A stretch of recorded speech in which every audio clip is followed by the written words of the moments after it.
الحمد لله وكفى وسلام على عباده الذين اصطفى أما بعد فأعوذ بالله من الشيطان الرجيم بسم الله الرحمن الرحيم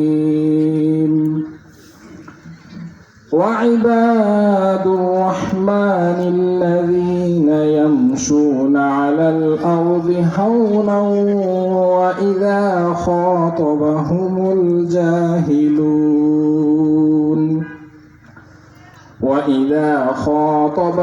الجاهلون قالوا سلاما صدق الله مولانا العظيم وصدق رسوله النبي الكريم الحمد لله মহান আল্লাহ তাআলার প্রশংসা, যে মহান আল্লাহ সুবহানাহু ওয়া তাআলা আমাদেরকে একটি পবিত্র জায়গা, একটি পবিত্র আলোচনা শোনার এবং বসার তৌফিক দান করেছেন। আমরা সকলেই মনের অন্তরের অন্তঃস্থল থেকে, হৃদয়ের গহীন থেকে একবার আল্লাহ তাআলার শুকরিয়া আদায় করি। সকলে বলি আলহামদুলিল্লাহ। সেই রাসূল পাক সাল্লাল্লাহু আলাইহি ওয়াসাল্লামের প্রতি অসংখ্য দুরূদ ও সালাম, যে নবী আকরাম সাল্লাল্লাহু আলাইহি ওয়াসাল্লাম এই দ্বীনের জন্য, এই ইসলামের জন্য, এই শরীয়তকে বাস্তবায়ন করার জন্য নিজের জীবনকে অনেক কষ্ট ফেলেছিলেন, অনেক কষ্ট করেছিলেন, রাত এবং দিনকে একাকার করে দিয়েছিলেন। সেই নবীর প্রতি আমরা একবার দুরূদ পেশ করি। সকলে বলি সাল্লাল্লাহু আলাইহি ওয়াসাল্লাম। সম্মানিত সুধী, আপনারা সবাই কেমন আছেন? আলহামদুলিল্লাহ। আলহামদুলিল্লাহ। আমাদেরকে ভালো রাখার মালিক কে? আমাদেরকে রিজিক দান করেন কে? আমাদেরকে চলার শক্তি দিয়েছেন কে? আল্লাহ সুবহানাহু ওয়া তাআলা। সময় খুবই সংক্ষিপ্ত, আমি একেবারে অল্প আলোচনা করব ইনশাআল্লাহ। আমাদের মূল মেহমানরা চলে এসেছেন, তাদের বয়ান শুনতে পারলেই আমাদের ফায়দা।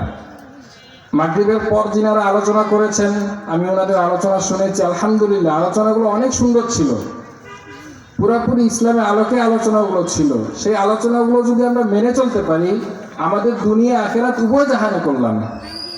একটু পরে মূল মেহমানরা আলোচনা করবেন, আমরা সকলে চেষ্টা করব ওনাদের আলোচনা খুব গভীরভাবে শোনার জন্য। আমলের নিয়তে ইনশাআল্লাহ আমরা আলোচনাগুলো শোনার চেষ্টা করব। আমি একেবারে অল্প বিষয়ে আলোচনা করব, এরপরে আমি ইনশাআল্লাহ এখান থেকে যাব। আমরা যে আলোচনাগুলো একটু পরে শুনবো, আমরা নিয়ত করি, তিনটা নিয়ত করি। যিনারা একটু পরে আলোচনা করবেন, আমরা চেষ্টা করব সবাই আমলের নিয়তে শোনার জন্য। কিসের নিয়তে ভাই? আমলের নিয়তে শোনার চেষ্টা করব। শুধু শুনলাম কিন্তু সেগুলোকে আমাদের জীবনের মধ্যে ফিট করলাম না, আলোচনায় নিয়ে আসলাম না, আমাদের জীবনের মধ্যে পরিবর্তন আসলো না, তাহলে কি আমাদের কোনো ফায়দা হবে? এই জন্য আমাদেরকে আলোচনাগুলো শুনতে হবে আমল করার জন্য, আমলের নিয়তে শুনতে হবে। তো প্রথম বললাম আমলের নিয়তে শুনবো। কিসের নিয়তে ভাই? আমলের নিয়তে শুনবো। আর দ্বিতীয়ত, এই আলোচনাগুলো আমরা শুনবো, যদি আমাদের কাছে কাগজ কলম থাকে, মূল যে পয়েন্টগুলো আলোচনা করবেন ওনারা, সেই পয়েন্টগুলো আমরা অবশ্যই লিখে রাখার চেষ্টা করব, যাতে পরবর্তীতে ভুলে গেলে সেগুলোকে আমরা আবার দেখে স্মরণ করে নিতে পারি। অথবা যদি কারো কাছে রেকর্ডার থাকে, মোবাইল থাকে, আমরা অবশ্যই রেকর্ড করে নিব, যাতে পরবর্তীতে আমরা এগুলো শুনতে পারি। আর তৃতীয়ত, এই সমস্ত আলোচনা আমি আমার জীবনের মধ্যে যেন ফিট করতে পারি। ঠিক আছে না সম্মানিত ভাইয়া? এই আলোচনাগুলো আমাদের জীবনে অবশ্যই বাস্তবায়ন করতে হবে। সম্মানিত সুধী, আমি কোরআনের একটা আয়াত তেলাওয়াত করেছি।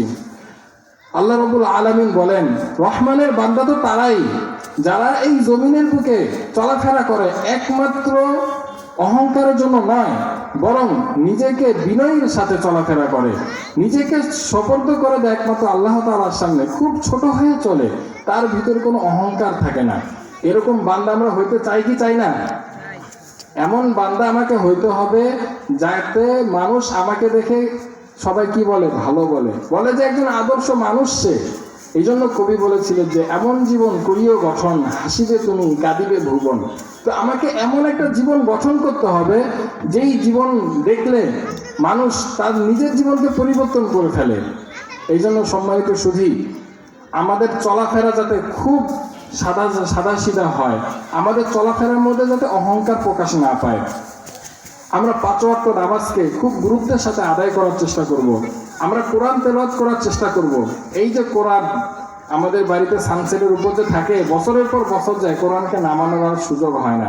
সম্মানিত সুধী আমার ভাইরা, কোরআন শরীফ যদি তেলাওয়াত না করে উপরে রেখে দেয়, তাহলে কি কোনো ফায়দা আছে? তাহলে কোনো ফায়দা নেই। এই জন্য আমাদেরকে কোরআন শিখতে হবে, কোরআন পড়তে হবে। প্রথমে বললাম যে আমরা 5 ওয়াক্ত নামাজ আদায় করবো ইনশাল্লাহ আদায় করবো তো নাকি? আর কোরআন শরীফ নিয়মিত একটু একটু করে পড়ার চেষ্টা করব। এখানে মসজিদের যে ইমাম সাহেবরা আছেন, আমরা তাদের কাছে গিয়ে ধারস্থ হব, তাদের কাছে একটু একটু করে শেখার চেষ্টা করব। 3 নম্বর, সকাল এবং সন্ধ্যার আমলগুলো আমরা পুরোপুরি করার চেষ্টা করব। সকাল এবং সন্ধ্যায় যে আমলগুলো আছে, সূরা ফালাক, সূরা নাস, সূরা ইখলাস, এগুলো আমরা বেশি বেশি পড়ার চেষ্টা করব। তাহলে জিন শয়তানের অনিষ্ট থেকে আমরা হেফাজত থাকতে পারবো। আল্লাহুম্মা আজিরনি মিনান নার যদি আমরা পড়তে পারি, তাহলে সকালে এবং সন্ধ্যায় 7 বার করে যদি পড়ি, আল্লাহ তাআলা আমাকে জাহান্নাম থেকে হেফাজত করবেন।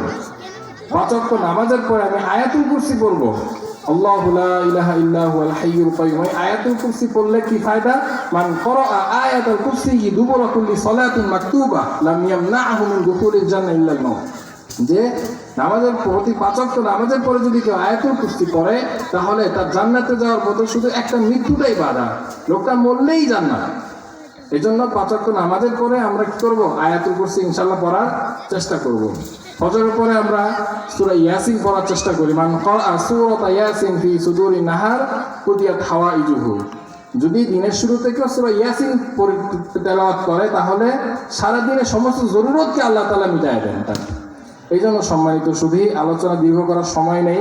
যে কয়েকটা কথা বললাম, অবশ্যই এই কয়েকটা কথার উপর আমরা মেনে চলার চেষ্টা করব। তাহলে আল্লাহ আমাদেরকে ভালোবাসবেন, সমাজের লোক আমাদেরকে ভালোবাসবেন। আর শুরুতে যেটা বলেছি, আমাদের ভিতর যেন কখনো অহংকার না আসে, কখনো যাতে আমাদের চলার মধ্যে অহংকার প্রকাশ না পায়। আমি নিজেকে ছোট করে দেবো, ইনশাআল্লাহ আল্লাহ তাআলা আমাকে বড় করে দেবেন। মান তাওয়াদুআ লিল্লাহি রাফাআহুল্লাহ। যে নিজেকে আল্লাহর জন্য ছোট করে দেয়, আল্লাহ তাকে দুনিয়ার মানুষের সামনে বড় বানায় দেয়। এই জন্য আল্লাহ তাআলা আমাদের এই সমস্ত আলোচনাগুলোকে মেনে চলার তৌফিক দান করুন। যেগুলো বলেছি কোরআন ও হাদিসের আলোকেই বলার চেষ্টা করেছি। আল্লাহ তাআলা আমাদের জীবনে এই সমস্ত আলোচনাগুলো নিয়ে আসার তৌফিক দান করেন। একটু পরে মেহমানের আলোচনা করবেন, আমরা সবাই তাদের আলোচনাগুলো শোনার চেষ্টা করব। সবাই শেষ পর্যন্ত থাকবেন তো ইনশাআল্লাহ? সবাই শেষ পর্যন্ত থেকে আলোচনাগুলো অবশ্যই শোনার চেষ্টা করবেন। এবং আমরা যারা আশেপাশে বাইরে ঘোরাফেরা করতেছি, তারাও ইতিমধ্যে আমরা চলে আসি, মেহমানদের আলোচনাগুলো আমরা শুনি। মেহমান যদি এসে দেখেন সামনে ফাঁকা, লোক নাই, ওনারা আলোচনা করার মজা পাবেন? হ্যাঁ, ওনারা কাদেরকে আলোচনা করবেন? সামনে যারা উপস্থিত তাদেরকে নিয়েই তো আলোচনা করবে। এই জন্য খুব চাক্ষুষ, খুব সতর্কর সাথে তাদের দিক আমরা তাকায় শুনবো। আমাদের যাতে জীবনী না আসে, ঘুম না আসে, আমরা এদিক সেদিক হাঁটাচলা করব না, যাতে মেহমানরা আলোচনা করে একটা আরাম বোধ করেন, তারা যাতে শান্তি মতো আলোচনা করতে পারেন। আল্লাহ তাআলা আমাদের সবাইকে তৌফিক দান করুন, আমাদের এই আলোচনাগুলো আমাদের জীবনে আনার তৌফিক দান করুন। আমরা সকলে বলি আমিন। আমার জন্য ইনশাআল্লাহ সবাই দোয়া করবেন। আমি আপনাদের এলাকারই একজন মানুষ, আমিও ঢাকায় পড়াশোনা করতেছি। এই 1 বছর পরে ইনশাআল্লাহ আমিও আলেম হয়ে যাব, মাওলানা হয়ে যাব। এই জন্য সকলের কাছে অন্তঃস্থল থেকে দোয়া চাই। আমি আপনাদের এলাকায় একজন শাহজামাল, ওনার ছেলে আমি, ওই জন্য ওনার জন্য দোয়া চাই, আমি আমার জন্য দোয়া চাই। আল্লাহ আপনাদের সবাইকে ভালো রাখুন, সুস্থ রাখুন, এই কামনা নিয়েই আজকে আমি আমার বক্তব্য শেষ করছি। আসসালামু আলাইকুম ওয়া রাহমাতুল্লাহি ওয়া বারাকাতুহু।